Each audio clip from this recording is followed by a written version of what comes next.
Is Peter Gammons on the phone? The Mighty Gammons is on. The Mighty Gammons. Ask him if this is a fair trade. Peter, you there? Yes, I am. Peter, are you in any fantasy leagues at all? No. I just don't.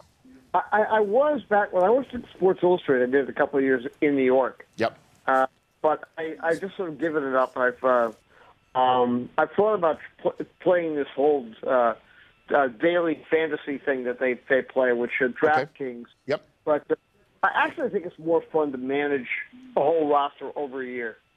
You know, so season if I long. found the time, I would do it. Okay. So, I asked for Clayton Kershaw and Billy Hamilton because I need wins and wins and steals, and I was flipping them Jock Peterson and Josh Hamilton, ready to up the ante should there be a counter, and the counter never came, Peter. What do you think of that trade offer? I think it's a. I think you will do very well in that trade.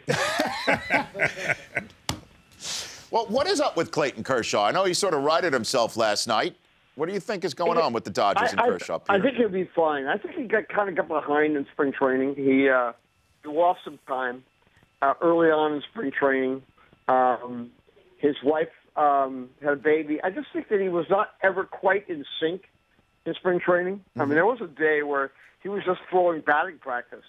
And typical of Clayton's competitiveness, he threw 2 bad breaking balls in a row and just started screaming at himself.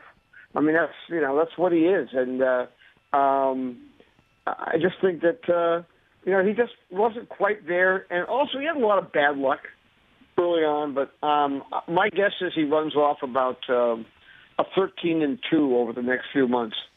Peter Gammons, I know. That's why I tried to get him on the cheap, I guess.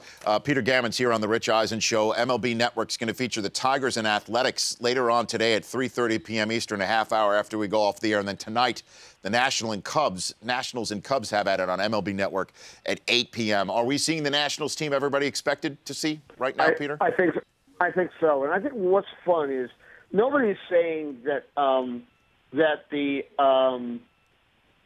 Cubs are going to beat the Cardinals and win the National League, but they are really fun. I mean, right now that series is just incredible to watch.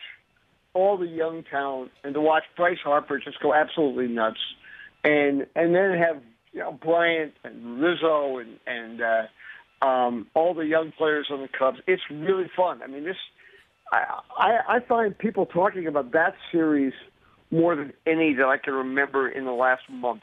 Just people in the afternoon watching games or watching stuff on the network or watching the highlights. It's just so much fun. They play with such passion. There's so much talent. And it's kind of cool because there's 2 fan bases. I think the Nationals fan base expects them to win.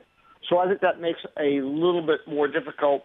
But still, it's really hard not to love Bryce Harper. I mean, he plays as hard as Mike Trout, and they're almost comps at this point.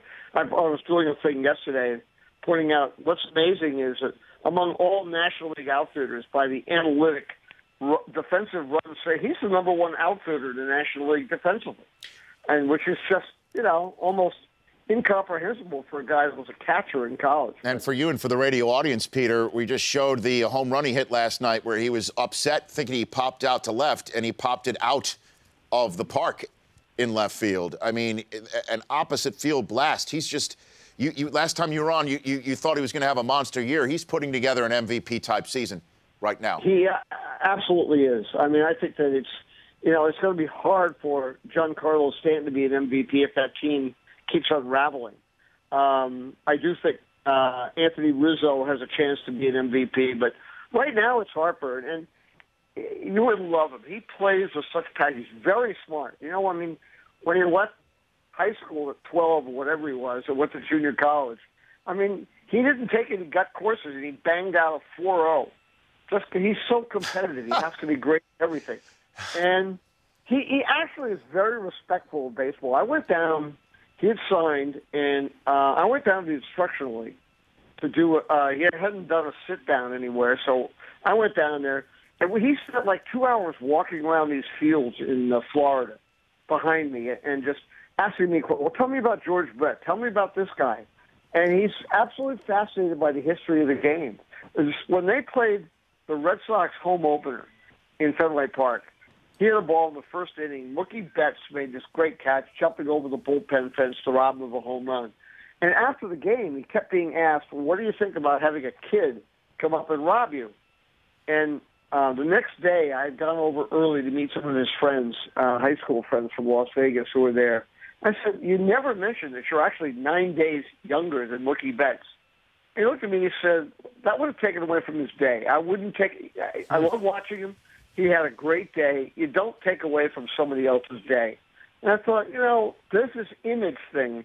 People don't want to like him because he was on the cover of Sports Illustrated when he was 16. He was the first player taken. He is brash the way George Brett was brash when he was 22 years old. But he is a really likable person. And, I mean, one thing, the game with Trout and with Bryant and with Harper and some of the young guys, Andrew McCutchen, baseball is in a very fortunate period of having some of the most fascinating young players that they've had in a long time. And I think the game's gotten away from talking about the good old days and centering in on who's really great now. And I find that's tremendous. I mean, the NFL is not going to overlook Russell Wilson because he's young. They glory in what he is, and I think the baseball is really starting to get that. Peter Gammons joining me here on the Rich Eisen Show. So the Nationals are proving their mettle.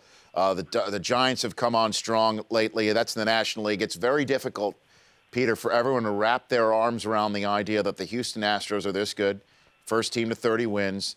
What do you think about the Astros moving forward here, Peter? Should we just believe in them or keep looking for that other shoe to drop? Well, I'm a little worried about, one, the depth of their starting rotation. They've had a great bullpen, and Jeff Luhnow did a great job completely restructuring a terrible bullpen.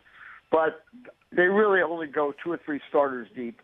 I worry that the formula for hitting the most home runs and having the most strikeouts will run into some rough patches, especially in the dog days. So it will be interesting to see. But they've made great progress, and I mean, when Correa comes up, I mean, he is. Somebody said to me, he's Alex Rodriguez with dignity and modesty, which is it's a little unfair to Alex because I still like Alex, but Carlos Correa is an unbelievably talented player, the 20-year-old shortstop, and when he comes up, and then in another year when a couple of other young birds, they're going to be serious for a while now.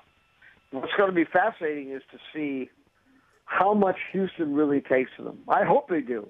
But my history and experience with Houston is when they start high school football practice midway through August, the attention span seems to change a little bit. But, well, and you brought up football a couple times now, and you're a fan of all sports, Peter, despite being, the man in baseball. So I want to bring this up to you because I talked about this earlier. You're a New Englander also. Will Smith getting the gate, 8 games. Brian Mattis also got 8 games for the foreign substance on his arm. And they're just trying to get the baseballs in the manner that they're comfortable with. And then you take a look at the NFL, Brady is accused of breaking a rule for sure, but he's getting a quarter of a season for what it seems to me a similar infraction. That this is what I'm seeing in baseball and in football. I'd love to get your sense, knowing what you believe the doctoring of a baseball is viewed within the Major League Baseball walls, officially and unofficially, Peter. Well, I think most people want to see that the rule changed. About 3 or 4 weeks ago, I did a thing on MLB Network. I had gotten in my possession Japanese baseball, and they're a little bit smaller. Which, I mean, the theory being for a lot of Japanese pitchers is a little bit bigger, but they're very slick because they put that mud on, and the balls are slick. They're very different one from another. And the Japanese pitchers who are used to their slightly smaller baseballs, but they have this substance on them, which don't affect the flight of the ball, but you can grip the ball perfectly. It's almost like a little stickum. And here's Freddie Freeman when that was the first infraction, said, we would prefer that they have something on the ball, pine tar or something. We don't want to get hit in the head. And I think baseball has to change. I think they should go to the better baseball. I think they should go to the Japanese ball, and which is a little bit easier to throw. I don't know all the story of. I've heard so many things about the whole Brady thing and how he supposedly never cooperated with the NFL and all that. But I think it's a little bit different in that everybody in baseball agrees that if it's just to grip a ball, and if it's just a little bit of pine tar, matter of fact, the suggestion has been pretty universal. They have you have the rosin bag, and they should have a little rag with some pine tar. Not so much that you jam into the seams so the ball moves, but just so you get a better grip. And it really is better for the game. So why not just change the balls to the Japanese balls? Now, if I were Tom Brady, when I retire, I would start my own football production company and make footballs that all quarterbacks would want to have. I mean, I don't know. I don't really know exactly why he prefers the football slightly deflated. He has the huge hands and the short arms, which all my baseball and football fans say is the ideal thing for a quarterback. So, I mean, I don't know it, but it is amazing to me, I will say this, that so much has been made of this, of the deflate gate. I do sense a little bit of, I don't need to go from Tom Brady, just as I don't have to go to the White House. And I must say I found that a little bit annoying. But I actually had an idea, Rich. I think Peter. we should do it together one day. And we should have Drew Henson and Josh Booty as our two guests, so we can go cross between baseball and football for half an hour. I like it. In the meantime, we'll have Brady see if there's a Japanese football he can use. In the meantime, well, actually, when Drew Henson was brought into Michigan, he was a third-year junior back as a quarterback, but he's never going to be a starter. So you'll start as a freshman. That third-year junior was Tom Brady. That's right. Oh, trust me. I know, and that's part of the reason why he's got that fire that burns within. Peter, thanks for joining. I really appreciate it. Already look forward to the next time. Thank you very much, Rich. I appreciate it. You bet. That's Peter Gammons of MLB Network. The Rich Eisen Show, weekdays at noon Eastern. On Audience.